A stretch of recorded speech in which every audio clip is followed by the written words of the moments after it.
Ik bin, je suis, yo soy, watashi wa nanun, ego sum. I am Chris, and this is Chris in English. And today I want to know, what's your Halloween costume? Or, no, I don't want to know that. I want to know, how should we carve our pumpkin? That's the question of the day. I just made a horrible, terrible mess pouring my coffee. Let me just get it cleaned up just a little bit so that I don't destroy my entire computer. Hi, everybody. I hope everybody's doing well. I'm doing great, except I have coffee everywhere. Happy Thursday, also known as Friday Eve. Hello, my mare. Good to see you today. My mom is in the house. Hiya, Aya. Good to see you. I hope you're doing very well. Yeah. So what am I doing today? Today's Thursday. I don't have many plans. I have a class that I'm going to teach today. I have two classes, actually, that I'm teaching today. Ooh. And then, what else? I don't have any other plans. I think I'm going to watch The Boys. I've got, I think, 3-4 more episodes of The Boys to watch. That will be my binge for today. Let's see what's happening. Hey, is anyone else besides me super interested in the fact that NASA, the National Aeronautic and Space Administration, landed a satellite on an asteroid just 2 days ago? It's true. NASA landed a satellite on an asteroid. When it landed, it kicked up a bunch of rocks and dust. Mighty, good to see you. We're talking about Osiris, the satellite that landed on an asteroid 2 days ago, kicked up dust and rocks, and then caught the dust and rocks as they fell. And the probe is bringing the dust and rocks back to Earth. Isn't that awesome? Humans went into space, collected some rocks, and we're bringing them back for our rock collection. Now, I know what you're thinking. You're thinking, Chris, this is Earth. We have enough rocks. Yes. But we don't have enough space rocks. I just want to say, and you might know this, Hiya Aya, Japan did this exact same thing last year. In July of 2019, Japan sent a probe to an asteroid called Ryugu. And their probe, Japan's probe, is bringing space rocks back to Earth. Awesome! I love space. I love space more than I love rocks. Hey, we got some birthdays out there today. If any of my students have birthdays coming up today, this week, next week, let me know. Let me know. I would love to celebrate you. So let me know. But today we have a birthday. Franz Liszt, the pianist, Hungarian Rhapsody composer. He was born on this day, October 22nd, 1811. Happy birthday to Curly Howard. Woo! Curly Howard, of course, is the bald stooge of the Three Stooges. He was born on this date, 1903. Happy birthday, Christopher Lloyd. I knew Christopher Lloyd when he was in a TV show in the 70s called Taxi. You probably know him as the judge from Who Framed Roger Rabbit, or as Doc Brown from Back to the Future. Happy birthday, Mr. Lloyd. Spike Jonze, American filmmaker. He made movies like Her and Where the Wild Things Are. Happy birthday, sir. Born this day, 1969. However, I would like to wish a very special birthday to Mr. Jeff Goldblum, who has brought me such happiness and entertainment my whole life. You know Jeff Goldblum, he played the Fly in The Fly. Yeah. He was in Jurassic Park. He was in Independence Day. A little-known movie that he was in was called Chasing the Double Helix. Mr. Goldblum, if you're watching this, please confirm for me. It was called Chasing the Double Helix. I believe you played Dr. Francis Crick, the Nobel Prize winner. Yeah. Jeff Goldblum's birthday is today. He was born on this date, 1952. Happy birthday, Mr. Goldblum. Happy birthday, everyone who is celebrating today. I hope that this is your best year yet. Until next year. Mr. Nemo, good to see you, sir. I hope you're doing well today. You are just in time. Yeah, you were just in time. I was talking about the satellite that NASA landed on an asteroid 2 days ago. And then I was talking about birthdays. But I know that's not why you're here, Nemo. You are here for the phrase of the day! Oh, it's not a phrase, though, I know. It's a word of the day! I'm going to teach you a word that you can use in the English-speaking world. And I hope that this word does not scare you too much. Does not scare you. Is that a hint? Is that a clue? Is that information that could help you determine what the word of the day actually means? Why, yes, it is. Because our word of the day today is an adjective. It's an adjective that means immune to fear or intimidation.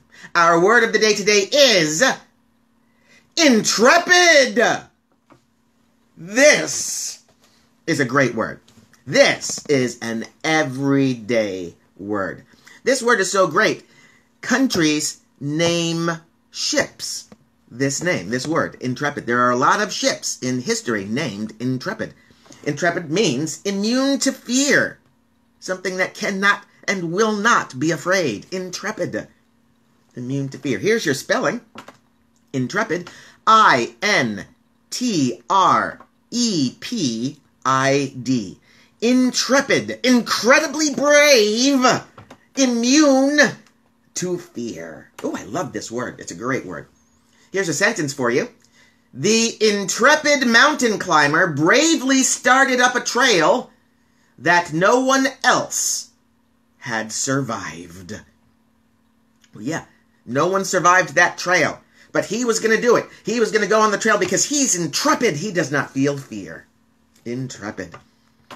Here's one more, just for all of you.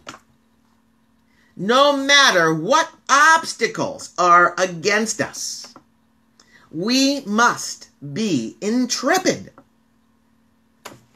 in our hearts. Intrepid, free of fear, immune to fear, full of bravery. Now it's your turn, my friends. Do you have a sentence using our word of the day, intrepid? If you do, please write your sentence right there. See where I'm pointing? I'm pointing at the comment section. You can write your sentence right there, and I will read the sentence to the world. You will be internet famous. We have a question down here from Nemo. Is there a difference between being afraid and being in fear? No. No. That word and that phrase would actually mean the same thing. But here's the deal. I've never really heard in fear. I've never heard it. So while you could say I was in fear because of the ghost, and people would understand you, it's not what most people would say. I was afraid of the ghost. But in fear, yeah, people would understand you. Mr. William, good to see you, sir. I hope you're doing well today. Here's a little sip of coffee just for you. Oh, let's see. Here's another. Oh, no, we just finished. Yes, intrepid. Immune to fear. Oh, I love this word. If you want to see the word of the day, you can visit the website, ChrisinEnglish.com, where you can see the word of the day every day. I hope you visit. Oh, wow. Here's our election news. We got the last debate tonight. Yes, it's true. President Trump and Vice President Biden are going to meet tonight for the final debate. And the big news is the debate commission is allowed to mute the microphones. Yeah, if someone starts talking when someone else is supposed to be talking, yeah, they can turn off that microphone. In fact, I don't even think they'll turn them off. I think they will automatically turn off the microphones when the other person is supposed to speak. I like this plan. I'm not convinced it will be a successful plan, but I like this plan. Tonight is President Trump's last chance, last opportunity to turn this contest around. Let's see. We have Joe Biden winning 52 points nationally to the president's 42 points, according to The Guardian. Of course, that's nationally. That doesn't mean anything, so let's take a look at a state. Oh, I don't know. Let's take a look at the state of California. Yeah. California is currently going to Joe Biden by 29 points. That's huge. But that's expected. California almost always votes for Democrats. Should they? I don't know. I don't know not. I won't say. I'm not a Democrat. I'm not a Republican. I don't belong to a party, so I don't know. But California almost always votes for the Democrat. Unless the Democrat's name is Reagan. Unless the candidate's name is Reagan. Then they might vote for the Republican. Trump is currently winning in Oklahoma by 21 points. That's a lot. But, again, it's to be expected. Oklahoma almost always votes for the Republican candidate. In my memory, I don't remember Oklahoma ever voting for the Democratic candidate. And I'm mentioning these two states, California and Oklahoma, as examples of states where we know what direction it is going to go. Some of the states will vote the way we expect them to. It's only this handful of about 8, maybe 10 states, depending on how you're counting, where it is up for a question. We call these the swing states, and those are the states that we're going to be taking a look at all next week in our election report. One more thing about the election. Something big happened yesterday. Of course, something big's happening today. We have the debate, but something big happened yesterday. Vice President Joe Biden, he brought out the big guns. Boom, boom. That's right. Yesterday, President Barack Obama hit the campaign trail for Vice President Biden. Yeah. He gave a speech yesterday, in which he said Donald Trump is unable to take the job seriously. He did not have a plan for the coronavirus. He emboldens racism. He's trying to take away health care protections. He's always tweeting conspiracy theories, and he lies, lies, lies. That's what President Obama says about President Trump. Let's keep an eye on this election. Anybody who has questions about the election, let me know. I'm happy to answer them. And anybody who watches the debate tonight, that's right. The president had a great line President Obama had a great line yesterday.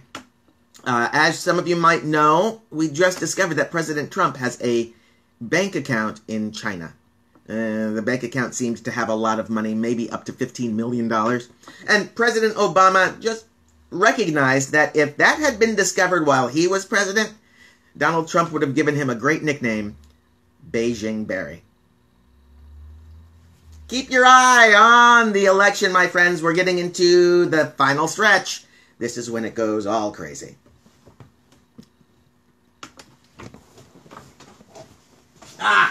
It's time. Here he is. You guys remember Pumpy, right? Pumpy the Pumpkin.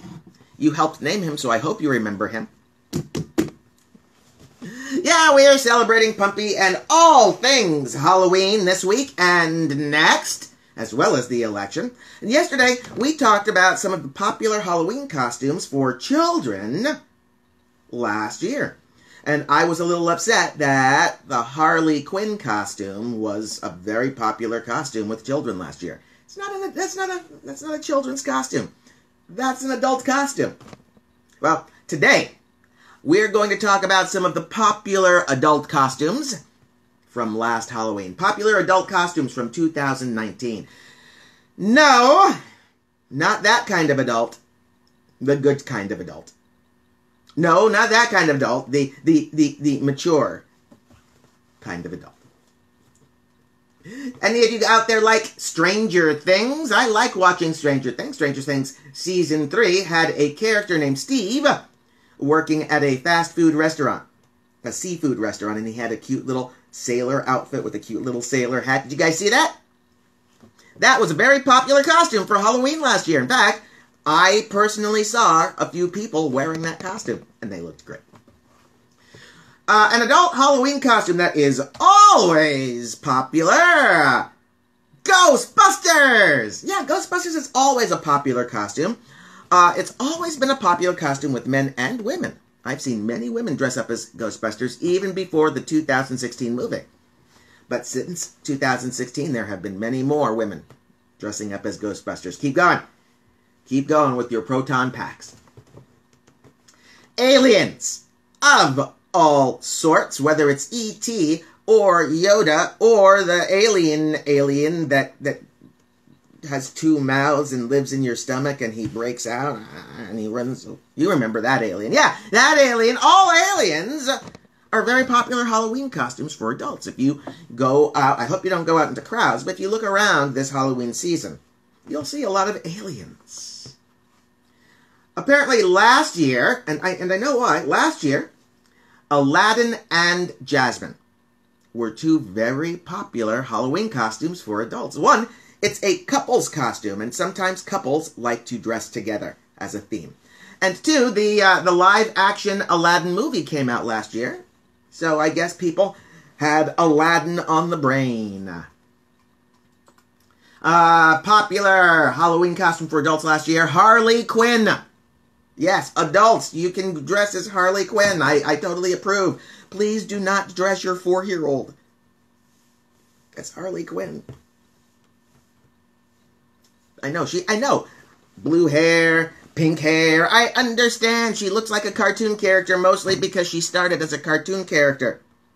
But not all cartoon characters are for kids. Nemo is saying, last year there were a lot of Jokers. Yeah. We often have a lot of Jokers for Halloween. Joker is not on the list that I have for last year, but you're absolutely right. Joker is always a popular costume. Me? I prefer Batman. Just personal choice. Black Panther!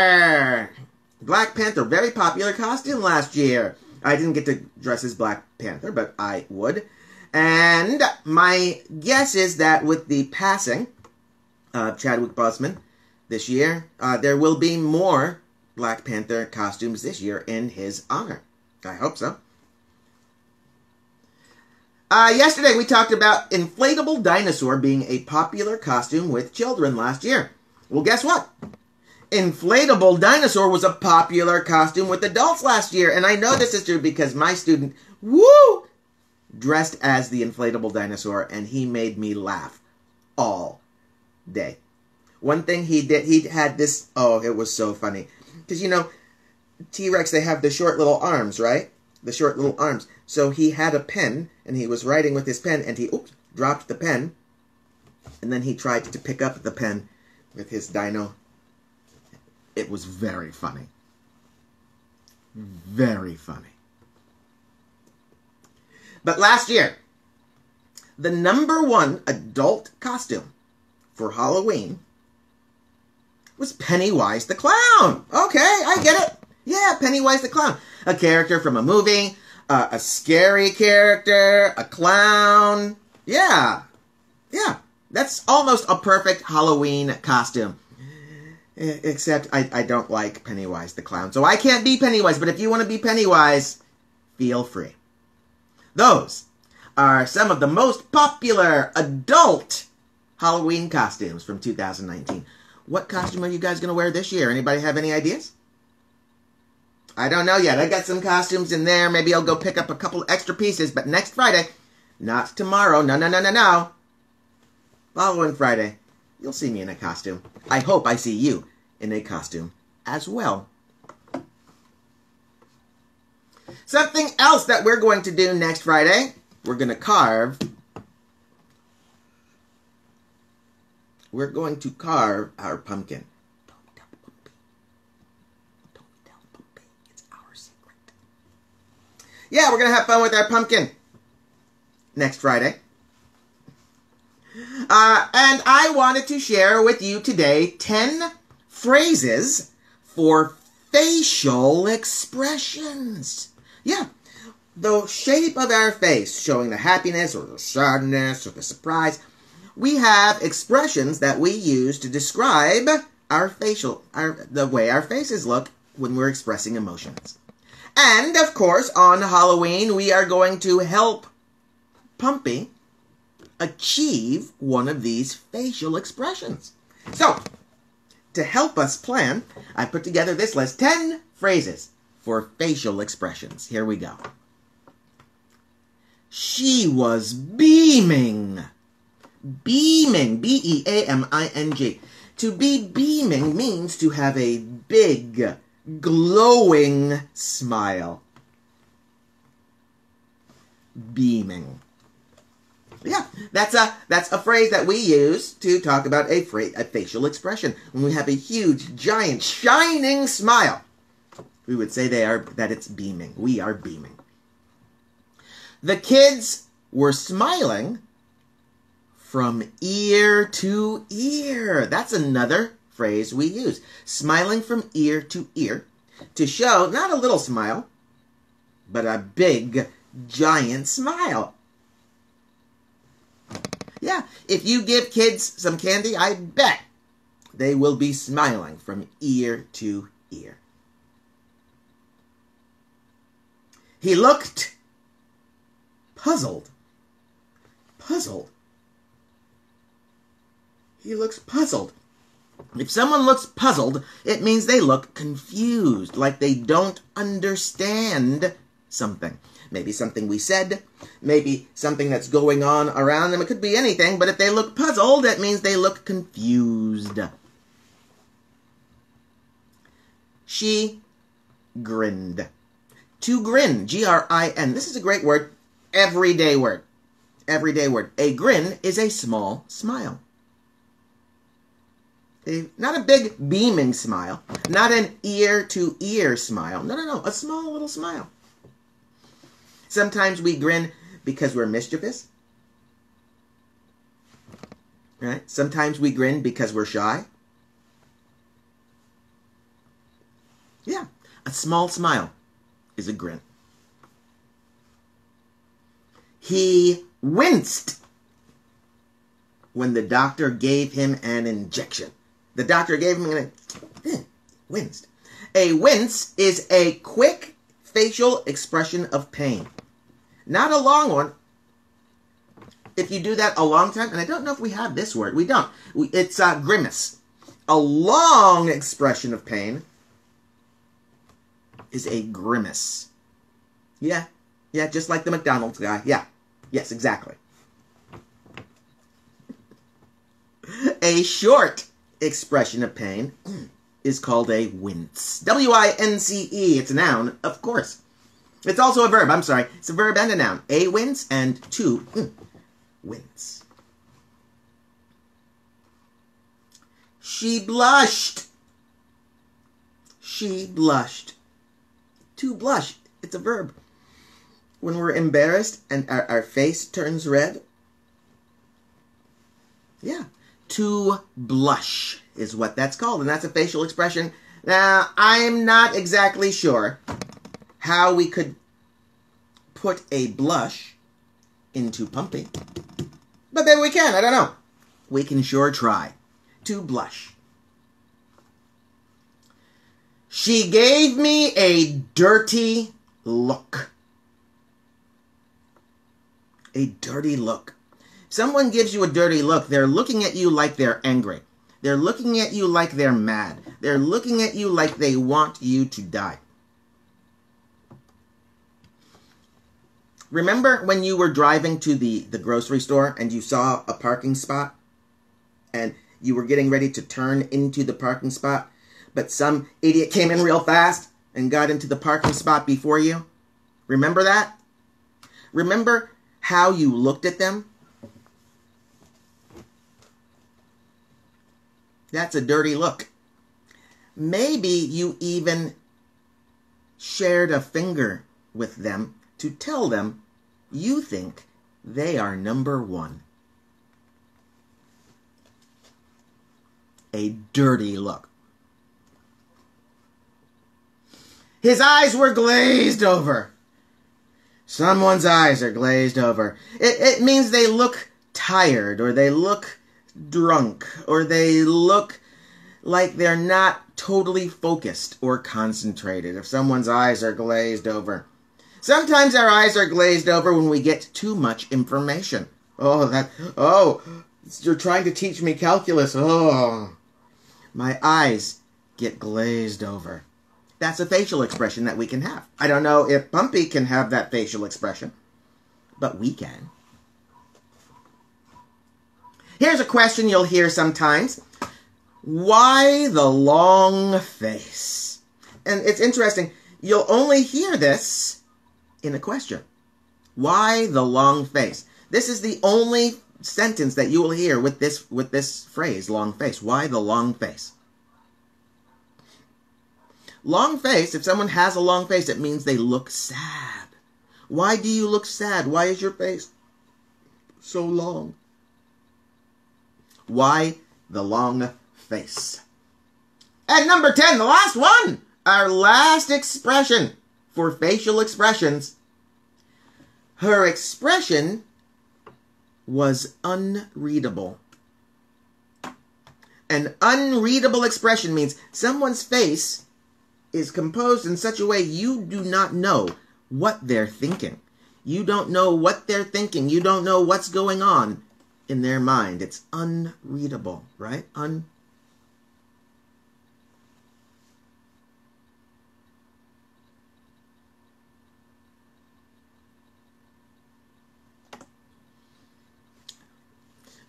Poker face, I got what to say. Poker face is supposed to be unreadable. If you play poker, you should have an unreadable poker face. Good. Nemo has a question. Is there a phrase, for example, in the morning when you get up and you barely see something? Yes, ready? Bleary-eyed. If you are bleary, you wake up, and everything's all sort of, you can't see what, you are bleary-eyed. Let's spell that. B-L-E-A-R-Y, bleary, hyphen, we need this hyphen, eyed, E-Y-E-D, bleary-eyed. And it means, yeah, your eyes are small and sleepy looking, and you probably don't see well yet because you're not awake, and the only solution is a cup of coffee.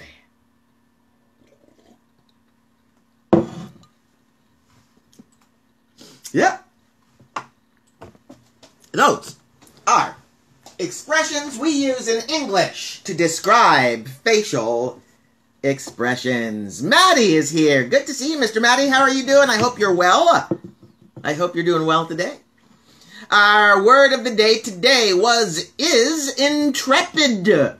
Intrepid means immune to fear. Completely brave. Intrepid. We wished happy birthday to Mr. Jeff Goldblum from The Fly, Jurassic Park, and Independence Day. We talked about the election. We talked about Halloween costumes for adults. We talked about expressions for facial expressions. Anybody have any more questions for me? You know I love the questions. When I grow up, I want to be a question. That way everyone would love me. I'm excited. Because tomorrow, my good friend and colleague William is going to be joining us again. We missed him last week, but tomorrow he's going to be back for the William Sports Report. And we'll probably have a couple of games that we'll get to play with him. Hey, Ale, good to see you today. Here's another question. Could I say that also when someone walks, for example, in a lantern or something else, if someone walks into a lamppost, would we call them bleary-eyed if they walked into a lamppost? I don't think bleary-eyed would be the term I would use. Bleary-eyed, you described it perfectly before. When we wake up from sleeping and we're not seeing well and our mind is still fuzzy, that's really bleary-eyed. If someone walks into a pole, we would say, oh, they're dizzy. They've knocked themselves dizzy. Or they've knocked themselves silly. Possibly. Dizzy is that experience we have when the world starts spinning around us. Dizzy. Dazed! Thank you, Mr. William. If you walk into a lamppost, yes, you will be dazed and confused, but mostly dazed.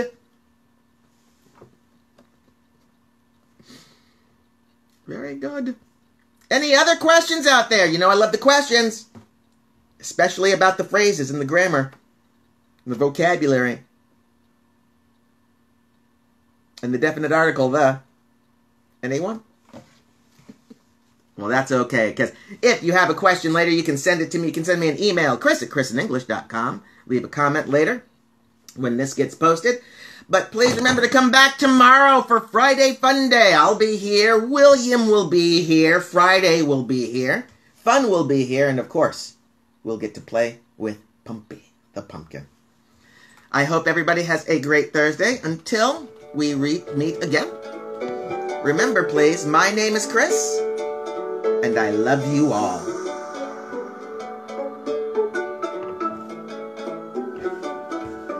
Go away.